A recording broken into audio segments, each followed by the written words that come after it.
Hey everyone, welcome to Princess Gay. I'm your host Connie, and today we are here with my blind reaction to The Whale. This is a donation reward from Sweet Venom, and yeah, this is a movie I've been wanting to see for a long time for multiple reasons. Um, so there are a bit of things I do know about it. So I'm not going in as blind as I have with other movies, but yeah. I'm Since this is the basic premise, I can give the basic premise of it. So I know that this movie is about an obese gay man who is trying to reconnect with his daughter. That's that, that's the general synopsis. That's literally what the movie's basic premise is about. That's not a spoiler. So I know that's the basic idea. Um, and the main character is played by Brendan Fraser. This was a big return for him. He had done some stuff before this, obviously, like Doom Patrol, but this was the big one that really brought him back into the spotlight more than ever. And he's been like nominated and possibly won plenty of awards for this. I actually don't know for sure, but um, yeah, this has got he's received so much praise, but there has been some naysayers, particularly about him using a fat suit and everything. There have been some people who have said that that an overweight actor should have portrayed the role. That it's there have even been some people who have said that it's morally wrong for him to portray an obese person, which I don't agree with. As someone who is well overweight myself, I actually don't see the issue here. Like, this really isn't the kind of representation we need to fight over. It's really not. It's like, do I want to see more like actual overweight actors receive good roles and be shown in a positive light? Yeah, of course. But this really isn't that big of a deal. Like, it's really not. There's other issues that we could focus our attention on. But there has been, I've heard at least uh, one thing from, I don't know who he was, but one guy who's also complained about the fact that Brendan Fraser is playing a gay man in here and Brendan Fraser is straight. Now that's a bigger thing that you can talk about. Um, Queer representation in media is a big deal for so many of us, and yes, we want to see our sexualities and genders and all represented properly. Um, and most of the time, that's through wanting to see these roles played by actors of those sexualities and genders and all. Like, that just makes sense. We don't want to see a cisgender person playing a transgender character, for example. But I feel like that's a bigger deal than like having just a generally queer person played by a non-queer person, because it's like it's not even like the first time. And there's been other examples even recently that a lot of us queer people have attached ourselves to. Like like Maya Hawke's role in Stranger Things as Robin. It's like we know Maya Hawke isn't gay, but no one has made a fuss over that because she's a great actress and puts respect on the role. She's not trying to take a role away from someone. She's trying to highlight those kind of characters, especially regarding the time period that Stranger Things takes place in, where a lot of people had to be closeted more often. So it's like,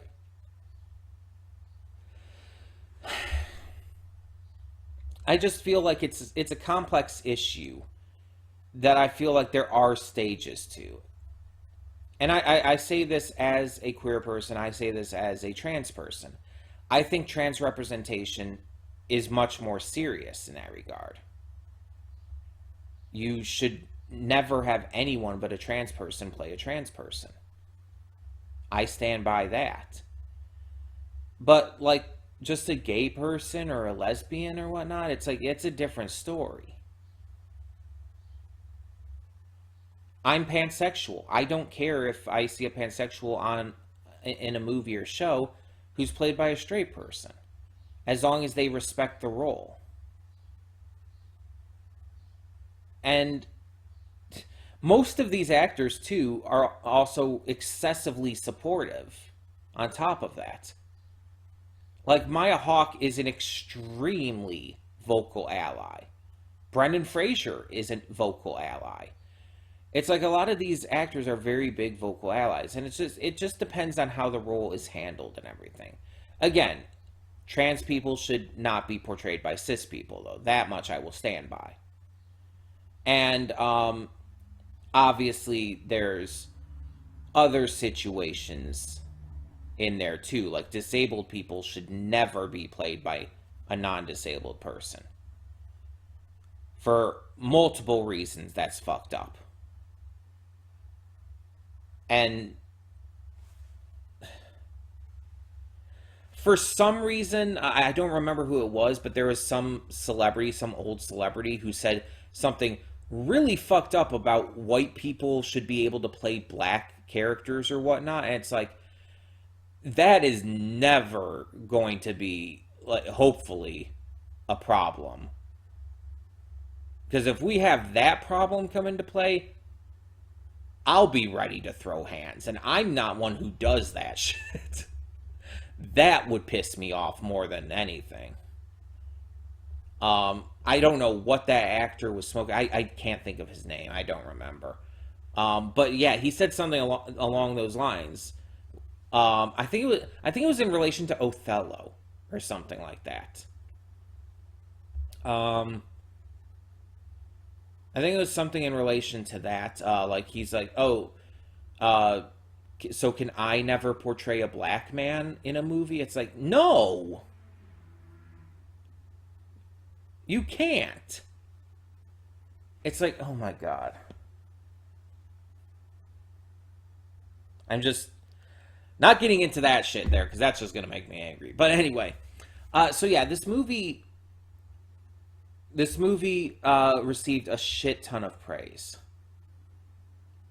and it's an A24 film, which means it's gonna be pretty interesting. Gonna be stylistic and unique, probably. Probably not feel like a standard movie. Um, and I believe, I might be wrong, but I believe it's directed by Darren Aronofsky. So there's that as well. But also, on top of Brendan Fraser, it also stars Sadie Sink as his daughter. Sadie Sink is currently most known for Stranger Things, playing the role of Max.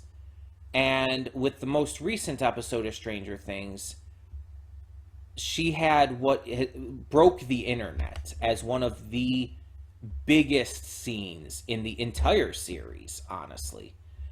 Like, there's a lot of moments from this series that has gained a lot of public attention, but that was, I think, legitimately the biggest amount of public attention that a scene from Stranger Things has gotten.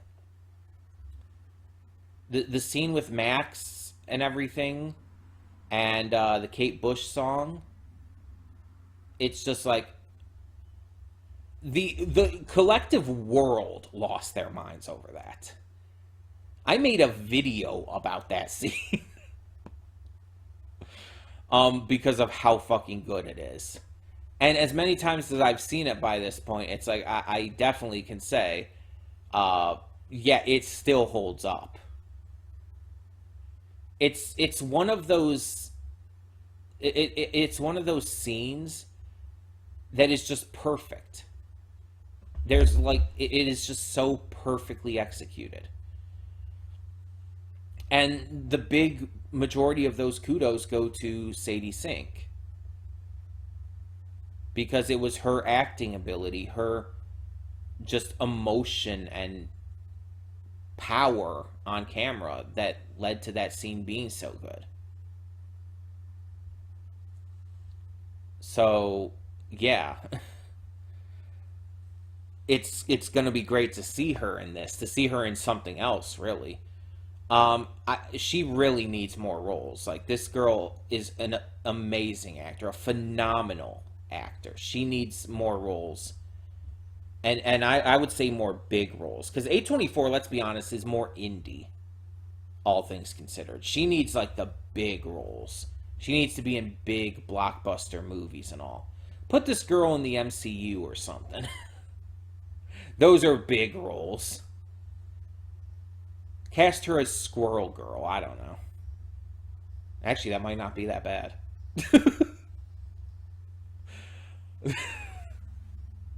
Anyway, um, but yeah, I'm definitely very interested to see how this movie goes. Um, oh my, excuse me, because it's again, it's been something I've been wanting to see. The story is very fascinating to me from the general synopsis.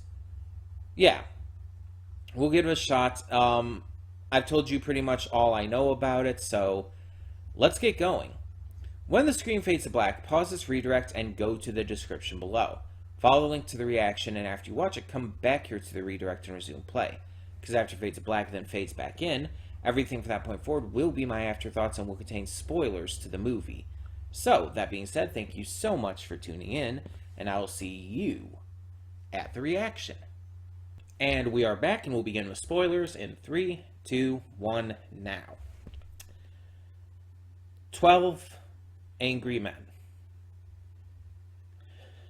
The Green Mile. The Menu.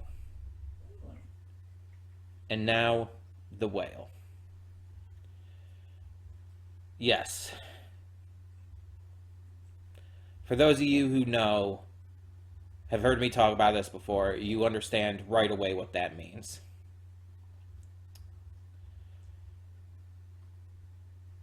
It means I am very much pissed off that this only has a 66% rating on Rotten Tomatoes because fuck Rotten Tomatoes. This is a perfect movie.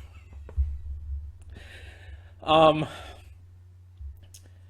After I stopped the recording and everything, I actually had to take a few minutes to just cry. I I I I realized as well that the white light and everything at the end, him like like rising up and everything, like he probably died right then. After standing up and walking to his daughter on his own, he passed away.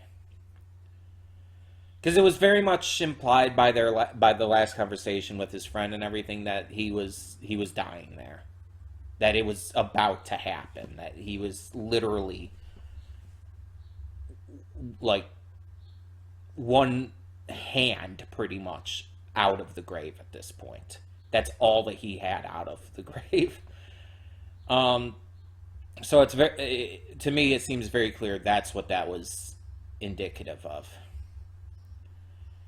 And it's also very clear that he did reconnect with her in the end. That even though she tried to fight it, she wanted him back and she wanted that connection.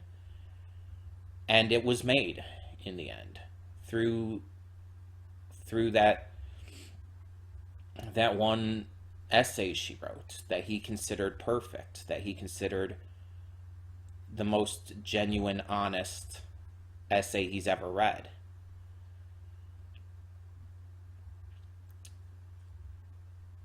This movie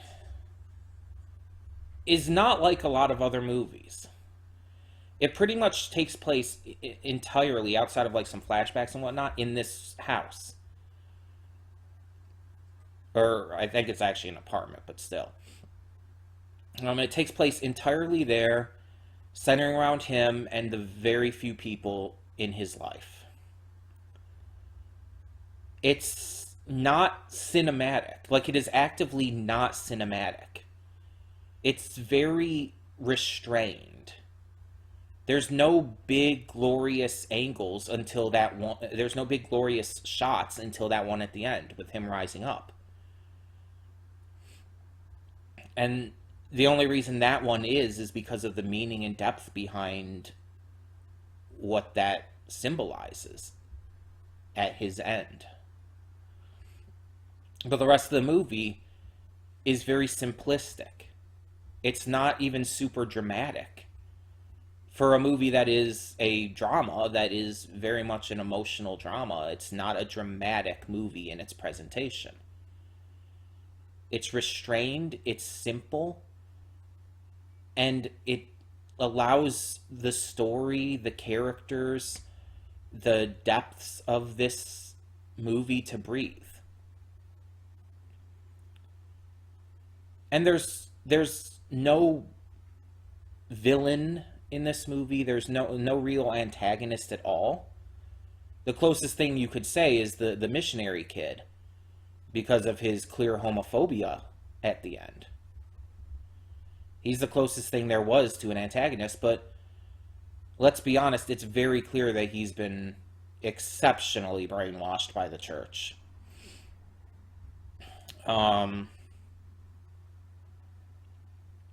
But no one's really the bad guy here. They've done bad things, and that's undeniable, and they admit to that.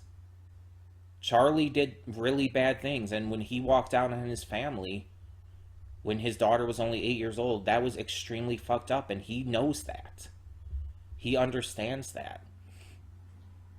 It was the wrong thing to do. Even if he did fall in love with his partner, it was definitely the wrong thing to do and the wrong way to handle that. He messed up multiple lives by doing that. And when his partner died because of the pains and the troubles and judgments and, let's be honest, bigotry and evil of the church that he had belonged to, the family he had belonged to, Charlie would binge eat out of depression. And like I said in the reaction, that's very real. I've done it. And at points, I still do it. Whenever I get really upset, like really upset, my first instinct is to go to that fridge and just grab something to eat. Not even really caring what it is. It's just my first instinct, the thing I instantly go for. Because it, even if just temporarily, makes me feel a little better. It comforts me. Food is comfort.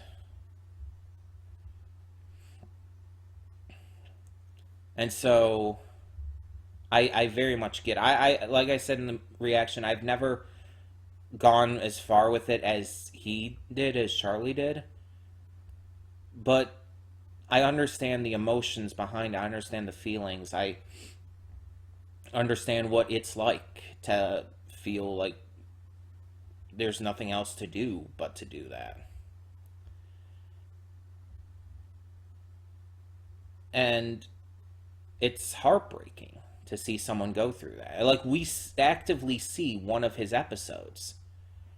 After Dan, the delivery man, sees him and has that reaction to seeing him, you see Charlie go inside and he just scarfs down both of those pizzas, as well as a shit ton of other stuff, causing himself to puke and just like break down and everything. And he has a binge episode in this, and it's heartbreaking. It's hard to watch. And his friend, his best friend in the world, his only friend, tries to tell him that he needs to stop, that he needs to go to the hospital, that he needs help. But he refuses it. Because he's also full of self-hatred. He blames himself in a lot of ways for his partner's death, but also for the things that he did do. The negative things he did when he left his family. The pain he caused them. The guilt drives him to not want to get better. In a way, he's committing suicide slowly and painfully. And I think he knew that. I think that was the intent. Like, at first it was probably just the binge eating and everything and being a recluse. But eventually, you know, he had to realize what was happening. You know, he realized he was going to die. And so it's like, you have to believe that he kept going intentionally. He wanted to die because of the pain of his partner's death, because of the pain of, well, the pain he caused his family. He felt he had nothing left to live for. He wanted it over. That's why no matter what, he kept refusing. Even after it was revealed he had the money, he kept refusing. Because he instead wanted to put that money towards his daughter. To give it to her, to make it clear that she's the one thing in his life that he's proud of, that he's happy with how it turned out, that he feels like she's the only thing that was not a mistake, and so he wants her to have everything. After his passing, he wants her to just inherit literally everything. And obviously, it goes without saying that Brendan Fraser and Sadie Sink's performances made this movie. Like, even outside of the excellent writing and pacing and just the storytelling with how it's all revealed and just explained and presented, obviously the acting performances were great from everyone, but especially from those two. And you know what's almost like, well, not even almost, you know what's kind of disappointing? Like, I see all of these awards that this movie was nominated for. And Brendan Fraser won quite a lot of them for Best Actor. But you know what is very common in this that I see? Best Supporting Actress is given to Hong Chow, who was his best friend, the nurse. She got Best Supporting Actress credits, not Sadie Sink. In fact, if I'm looking here,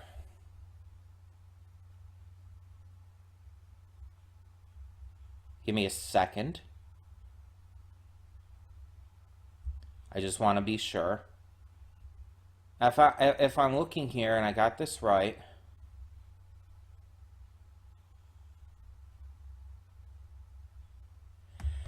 out of all of these awards, I'm not going to count them all right here, but out of all of them, Sadie Sink was nominated for 3. She was nominated for Best Woman's Breakthrough Performance in Alliance of Women Film Journal by the Alliance of Women Film Journalists. Did not win, but was nominated. The second award she was nominated for, but also did not win, was Best Young Actor slash Actress in the Critics' Choice Awards. And the third and final award that she was nominated for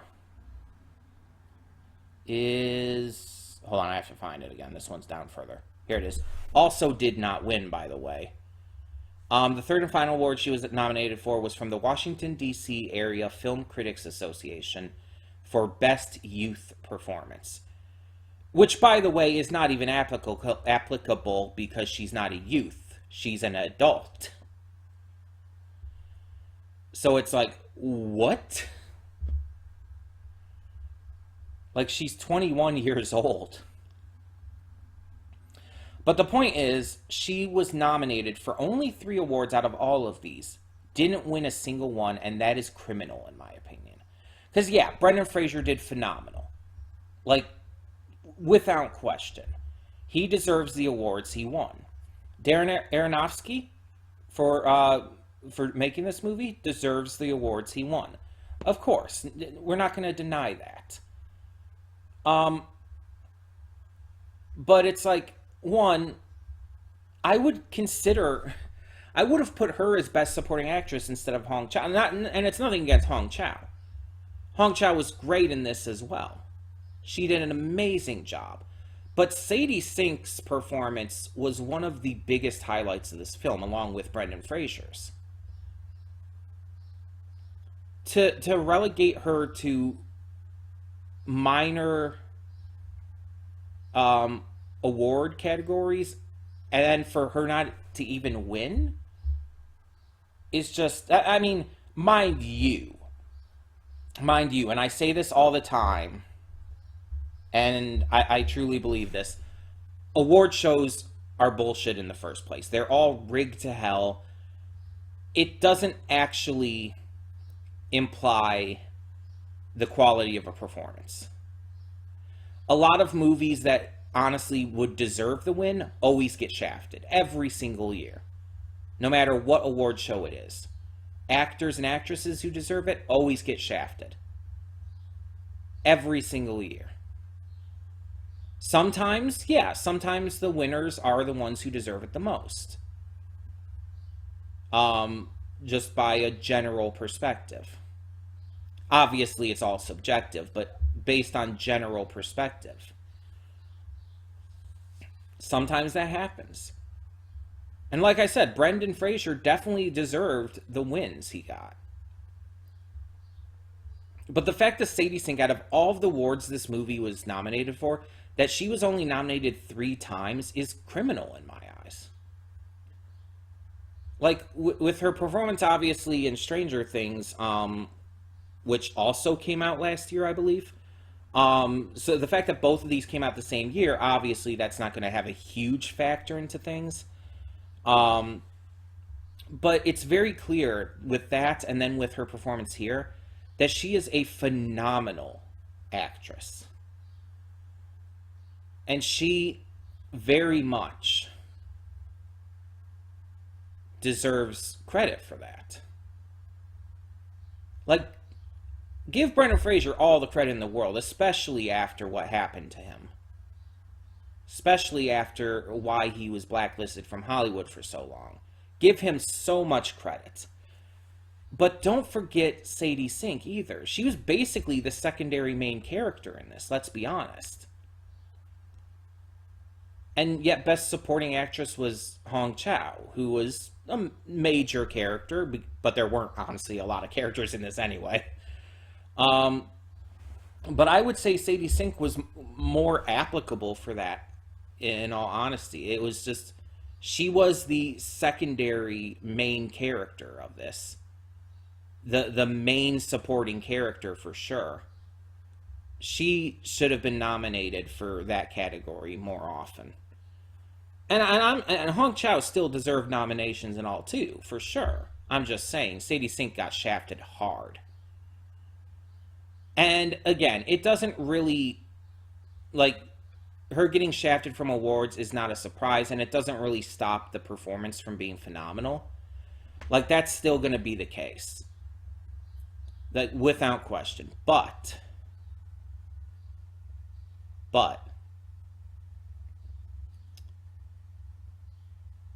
it still stings nonetheless.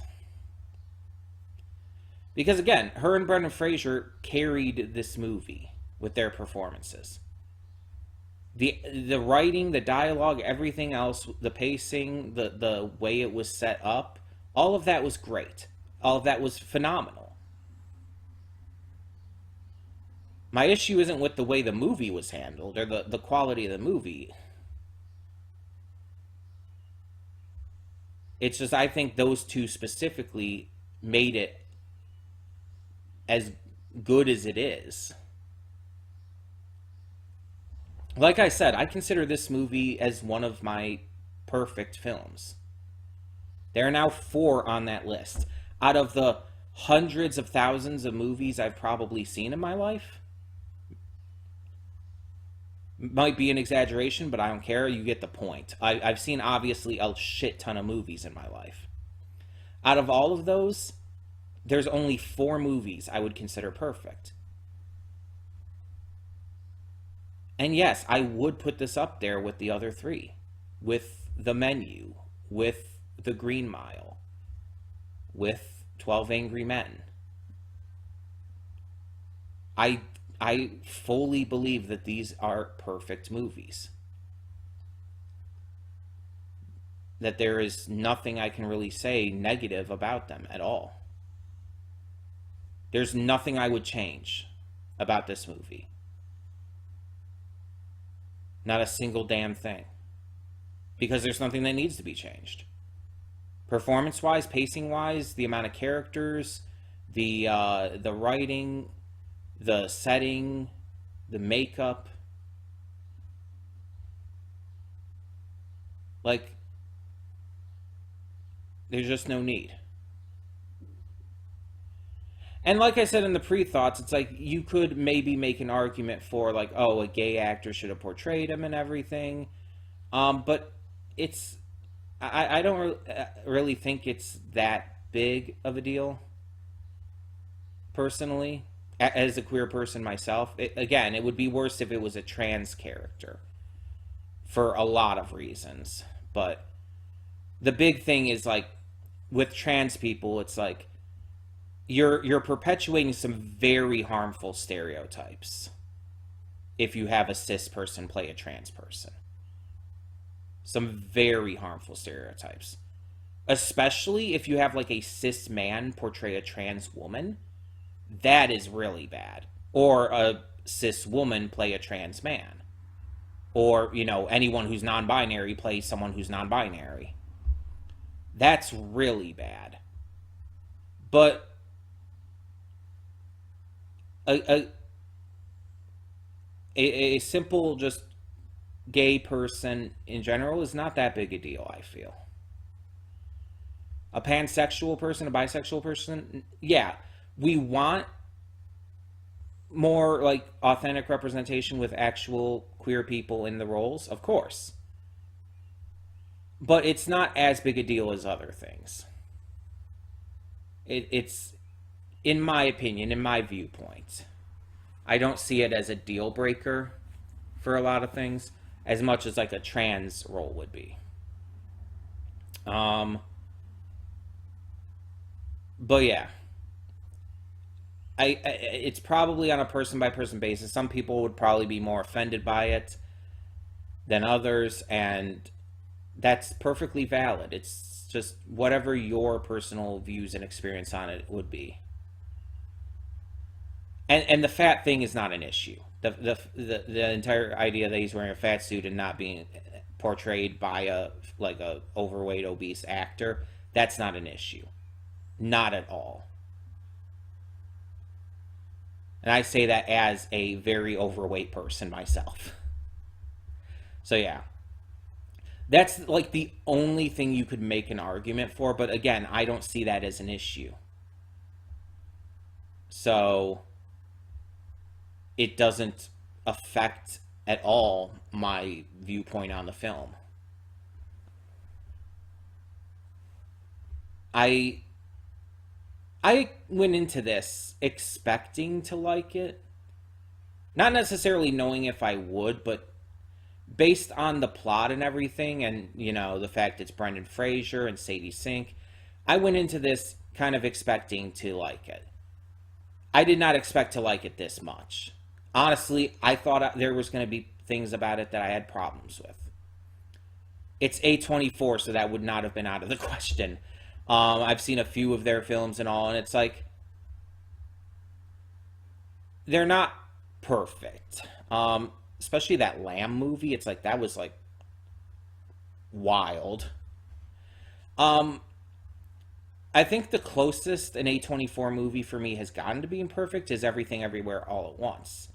And that's like basically right on the cusp.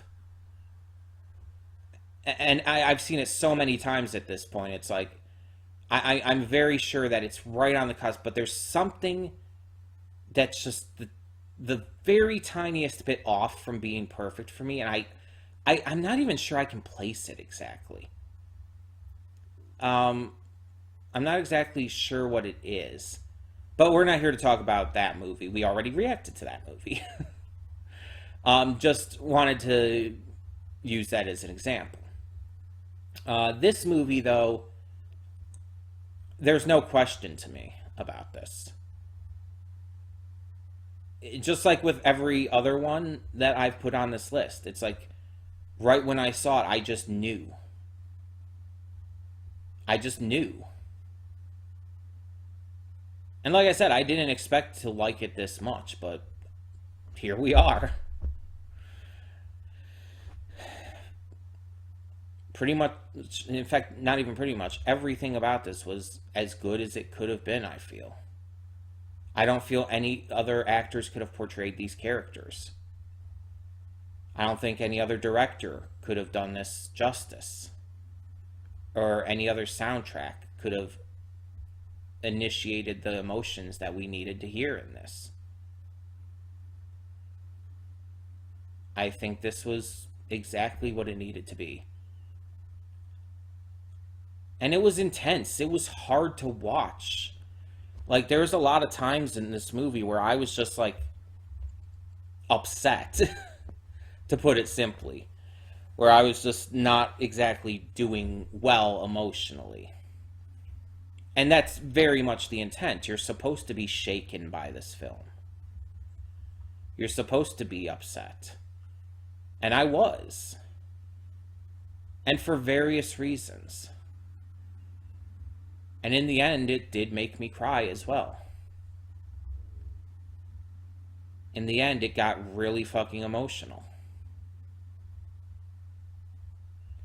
And it's I wouldn't call it a vague ending. I would call it more like a sudden, inconclusive ending. Because it's clear what happens, it just doesn't show it. Like, again, the white light and him lifting up like like, that is very much a symbolic idea of death. Like, the entire white light thing alone has been used forever now to symbolize passing on. But it's very clear that was meant to be him rising back up. It was meant to be him finding happiness, finding contentment, and him passing on upon doing so. He got exactly what he needed. He got closure from all the mistakes that he made, from all the pain that he felt and caused.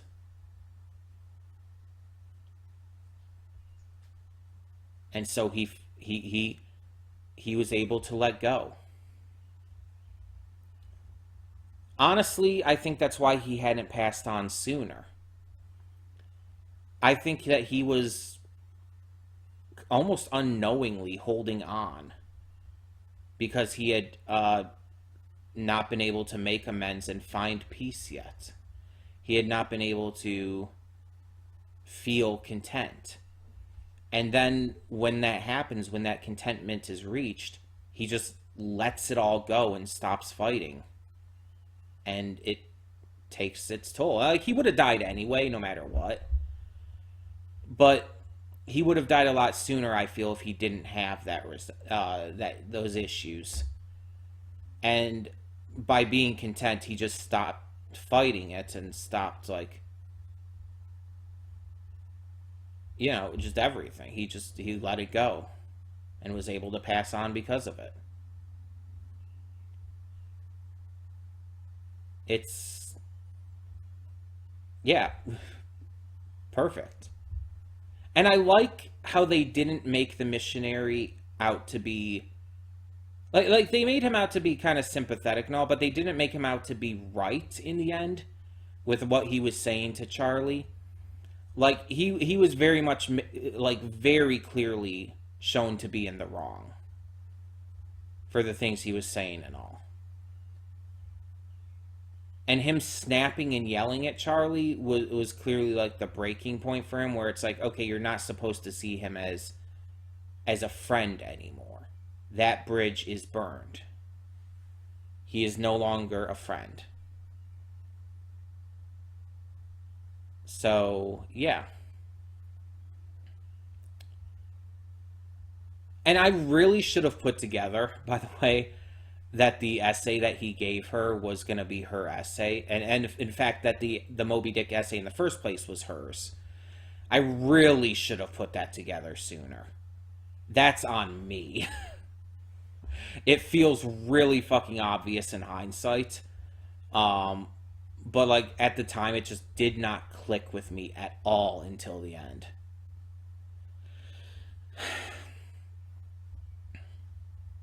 And that's pretty wild because looking back on it, it is pretty damn obvious, too. So, yeah.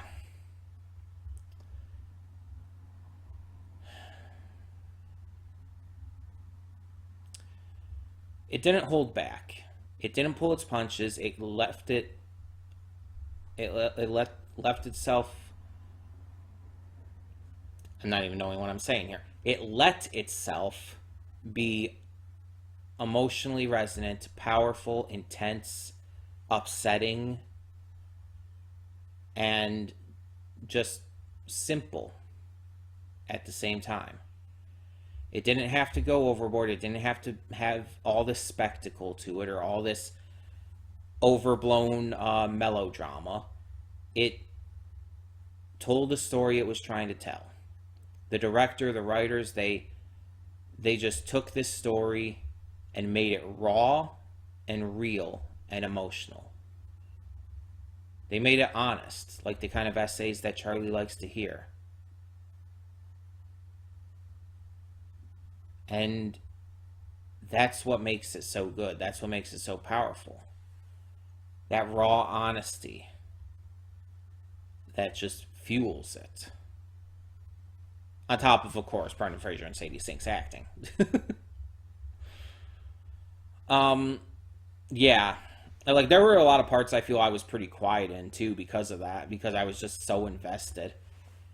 But in the meantime, tell me what you thought of this in the comments below. See, this is why I love doing these donation rewards. This is a big deal for me to do these. Because, one, it allows me to see movies I would have never seen before. And because of that, I get to experience movies that end up being some of my favorites. But even if it's a movie that I would have seen otherwise, like this one, it allows me to experience them quicker and, to share this experience, which is actually a really enjoyable way to watch these. I love sharing these experiences with you and getting to record it in some ways for some movies actually helps make it feel even better. you know? So, yeah, I had a really good time. But before we end, the month of June is not yet over. For the rest of the month, for as little as remaining at this point, we are still in double reward month. So rewards will still be good till the end of the month. If you want to donate, every donation, no matter what size, no matter what you're able and or want to do, any size donation for the rest of the month gets 2 rewards instead of just 1. So you can have me react to anything you want. They can be movies, TV shows, something from YouTube, anything. And you could mix and match. Like you could choose one movie and one show or whatever else. You can mix and match as you want. They can be from any genre, any time period. They can even be stuff that's not out yet. If it's like still in theaters or even coming to theaters soon, you could request it ahead of time, and then when it comes to streaming, I'll get to it at that point. So that's a possibility too to keep in mind. But it could also be the complete opposite. It could be extremely old. It could be like from the 40s or 50s or something. No real limits on that kind of stuff. As long as I haven't seen it, and the best way to find out if I have seen it or not is just to ask. Just ask me in the comments, but I also have social media you can reach through the main page of this channel, or through the description below. You can go onto the likes of Twitter or the Discord server I have, and you can contact me through there as well. Or you can just ask in the comments below. That's always reasonable as well, just asking here, because why not? Just ask if you have ideas, and again, donate via PayPal, which is also linked on the link tree that I have on the main page of this channel. You can, I think it might be in the description as well. But yeah, you can donate through PayPal that way. If you need any other information about that, you can also just ask me. And yeah, as long as I haven't seen it, you can have any rewards. Remember, normally it's just 1 reward per donation, but for the entire month, it's 2. Double reward month. And currently, all rewards are going to TrotCon, which is basically 3 weeks from the day I'm recording this, which is Friday. You're seeing this on Sunday. I'm recording it just a few days before, on Friday. So in about 3 weeks, I will be at TrotCon. So just trying to get as much as I can saved up for, you know, stuff like gas and everything to help with my friend who's driving there.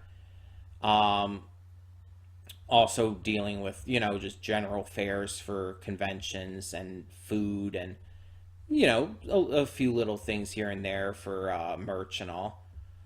But that kind of stuff, just everything, expenses related to a convention. So if you are able to and willing to donate, please feel free to contact me about that. Again, anything is fair game in terms of rewards. Just check in with me first. As long as I haven't seen it, you're golden. But yeah, let me know down in the comments below if you have any questions, any thoughts, or anything. And again, let me know your thoughts on the whale. For now, though, I'm Connie, and I'm signing off. See y'all next time.